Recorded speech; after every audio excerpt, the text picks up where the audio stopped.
J'ai joué à Kena Bridge of Spirits, donc qui est un très très joli jeu. Si en région on peut nous envoyer le trailer.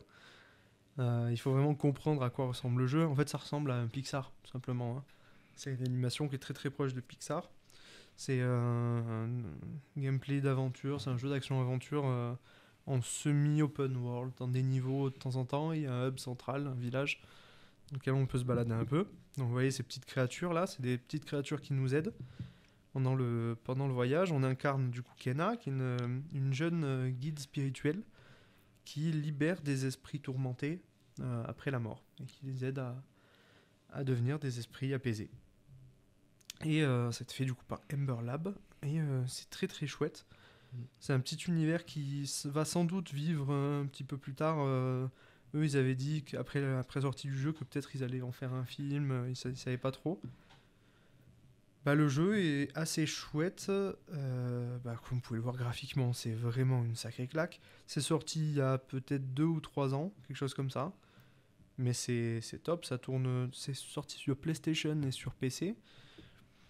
Moi, j'ai fait les 3 ou 4 premières heures du jeu, je pense. Et j'en ai vu assez pour me faire un petit avis dessus. C'est sympa, c'est tout beau, tout mignon. Par contre, il y a un petit feeling jeu de PlayStation 2 à l'époque. C'est pas péjoratif de dire ça forcément, mais jeu de PS2 dans le sens où vous êtes dans des niveaux, vous progressez un peu dans le niveau, vous avez des enquêtes, vous battez des ennemis. Et puis, le jeu se coupe, cinématique, une jolie cinématique, et le jeu reprend, etc. etc. C'est vraiment, ouais, c'est un peu cet aspect à Il l'ancienne. reste très classique dans son gameplay. Ça reste classique dans le gameplay, c'est du jeu de plateforme, énigme, combat vite fait.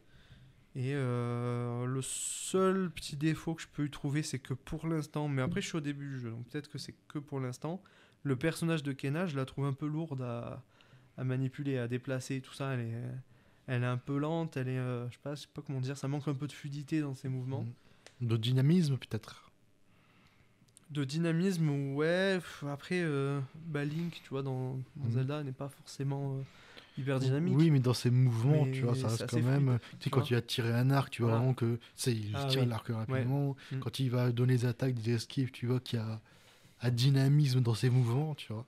Et peut-être que là, c'est pas forcément le cas, je ne sais pas, je me base que sur le trailer. Ouais, ouais, non, là je dirais que c'est vraiment un problème de lenteur. Je pense que le personnage est assez lent.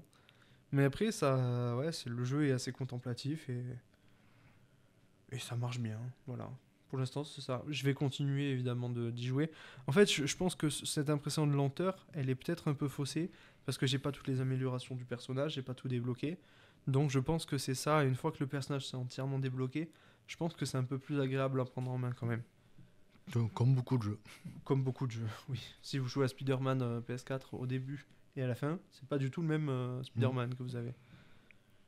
Donc c'est peut-être la même chose, je sais pas trop. Mais en tout cas, voilà, je vous encourage à jouer à Kena. C'est un beau petit jeu tout mignon.